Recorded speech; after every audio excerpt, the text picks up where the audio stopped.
آپ سے میرا سوال ہے فرینڈ زہرا صاحبہ کہ جو شہزادہ قاسم کی شہادت ہے بہت المناک شہادت ہے، تو اس کے بارے میں آپ کیا کہیں گی کہ امام کا جو مقتل لکھا گیا حضرت امام حسین علیہ السلام کا، اس میں بہت اہم شہادت ہے شہزادہ قاسم کی، اور کہا جاتا ہے کہ آپ کی شہادت کے بعد آپ نے امام حسین کو پکارا تھا۔ بالکل دیکھیں، کربلا کے دشت میں جو ہر شہید ہے اس کا ایک اپنا مقام و منزلت و مرتبہ ہے۔ اگر ہم اس شہزادے کی شہادت پر نگاہ ڈالتے ہیں تو مقاتل کی کتابیں ہمیں یہ کہتی ہوئی نظر آتی ہے کہ کربلا کا واقعہ جو رونما ہوا ہے وہ اپنے آپ میں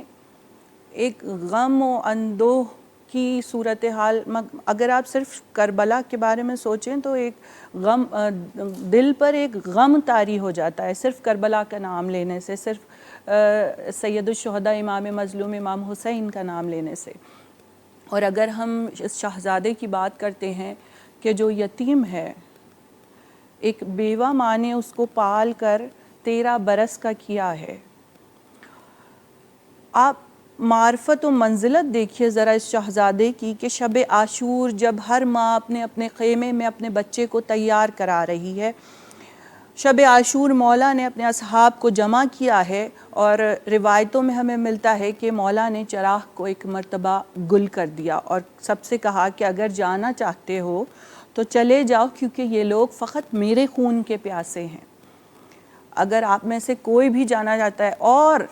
مولا نے مزید فرمایا کہ میں یہ وعدہ کرتا ہوں اگر کوئی یہاں سے چلا جائے تو ایسا نہیں ہے کہ اس کو میرے ساتھ ہی شمار نہیں ہوگا جنت میں، وہ بھی میرے ساتھ جنت میں شمار ہوگا، لیکن اگر وہ یہاں سے جانا چاہے تو جا سکتا ہے۔ مولا نے چراغ کو کیوں گول کیا؟ کیا مصلحت تھی؟ مصلحت یہ تھی کہ چراغ کی روشنی میں اس چراغے میں جو ہے وہ اگر کوئی جانے میں شرم محسوس کرے، مولا سے آر محسوس کرے، تو وہ مولا نے وہ چیز بھی مد نظر رکھتے ہوئے چراغ کو گل کر دیا، تاکہ اندھیرے میں اگر کوئی جانا چاہے کہ اس کو ظاہر اندھیرے میں مولا سے چھپ کے جانا چاہے اس کو شرم اور آر محسوس نہیں ہوگی، تو مولا نے وہ چیز بھی۔ لیکن مولا کے جو اصحاب ہیں، اتنا بہترین جملہ مولا کائنات علی ابن ابی طالب فرماتے ہیں کہ جو اصحاب حسین ابن علی کو ملے وہ اصحاب نہ مجھے ملے نہ رسول کو ملے۔ ایسے اصحاب ہیں کہ مولا چراغ کو گل کرتے ہیں اور پھر بھی کوئی مولا کو چھوڑ کر نہیں جاتا۔ اس شب میں مولا اپنے بھتیجے سے، اپنے یتیم بھتیجے سے گفتگو کر رہے ہیں کہ اے میرے لال، آپ موت کو کیسا پاتے ہیں؟ تو شہزادہ قاسم فرماتے ہیں چچا جان، میں موت کو شہد سے زیادہ شیریں پاتا ہوں۔ سبحان اللہ۔ اور اس شہزادے کی شہادت جو ہے وہ کیا بیان کی جائے کہ یہ شہزادہ جو ہے وہ بہت کم سن ہے، زرا اور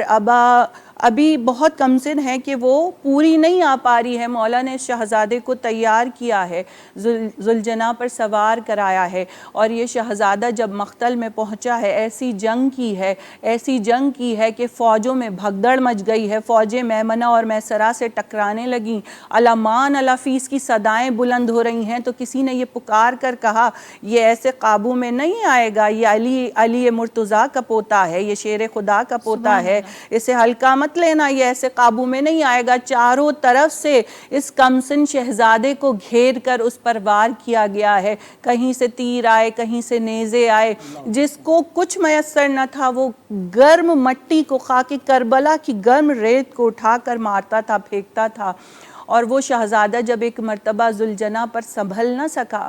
تو روایتیں اور مقتل کی کتابیں ہمیں یہ بتاتی ہیں کہ ہر شہید جب ذوالجناح سے زمین پر آیا ہے تو اس نے سید الشہداء کو یاد کیا ہے، انہیں پکارا ہے، مگر یہ وہ واحد شہزادہ ہے، یہ وہ واحد کمسن شہزادہ ہے کہ جو جب ذوالجناح کی زین سے زمین پر آنے لگا تو اس نے اپنی اماں کو پکارا ہے، اماں قاسم کا آخری سلام قبول کیجئے، کیونکہ چھوٹے بچوں کی عادت ہوتی ہے نا، جب پریشانی آتی ہے، جب کوئی مصیبت آتی ہے تو انہیں کوئی چیز یاد نہیں رہتی، فقط ماں کو پکارتے ہیں، اماں میری مدد کو آئیے، اماں مجھے سنبھال لیجئے، انہیں لگتا ہے ماں انہیں سنبھال لے گی۔ اس شہزادے نے اپنی ماں کو پکارا ہے، اور مقاتل یہ کہتے ہیں کہ جب مولا نے یہ پکار سنی ہے نا، مولا نے حضرت غازی ابو الفضل العباس کو اپنے ساتھ لیا ہے، اور مولا اتنی تیزی سے میدان میں پہنچے ہیں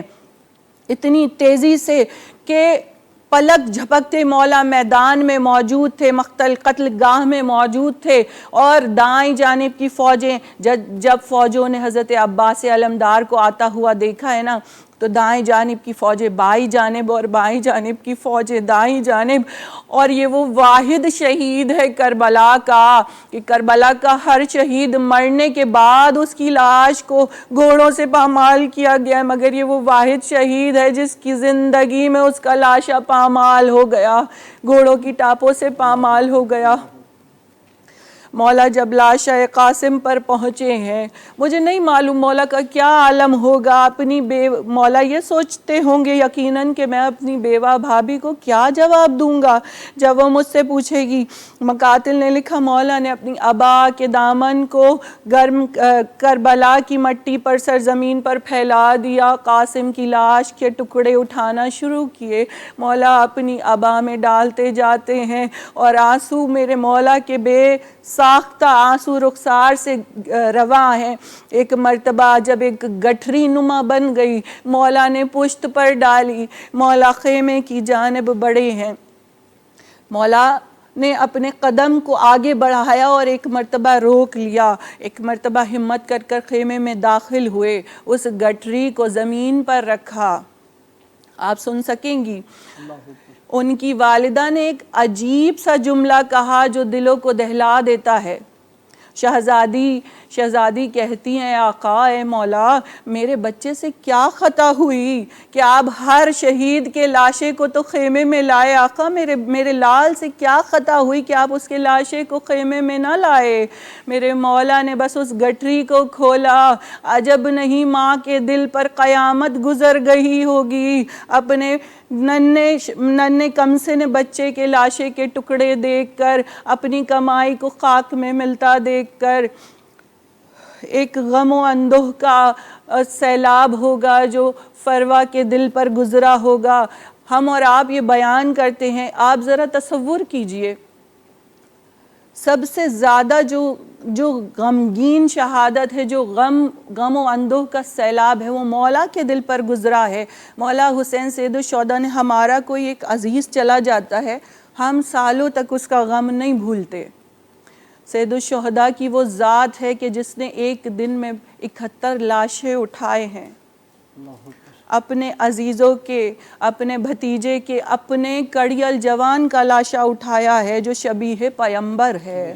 اپنے ننھے ششماہا کی قبر بنائی ہے۔ کس باپ میں اتنا جگرا ہے جو جب بیٹے جوان ہو جاتے ہیں نا، باپ جو ہے وہ فخر کرتا ہے کہ ہمارے جنازے کو کاندھا دینے والا موجود ہے، مگر میرے مولا نے اپنے جوان لال کے لاشے کو اٹھایا ہے۔ تو کربلا کا وہ غم ہے کہ جو بیان سے باہر ہے، دلوں میں اتنی طاقت اور ہمت نہیں ہے کہ ہم واقعی کربلا کو ایک ساتھ سن سکیں، ایک زبان سے بیان کر سکیں۔ بہت میں نے ایک جملہ کہا نا، غم و اندوہ کا سیلاب آ جاتا ہے اگر صرف آپ سوچیں کربلا کے واقعے کو، اگر صرف آپ تصور کریں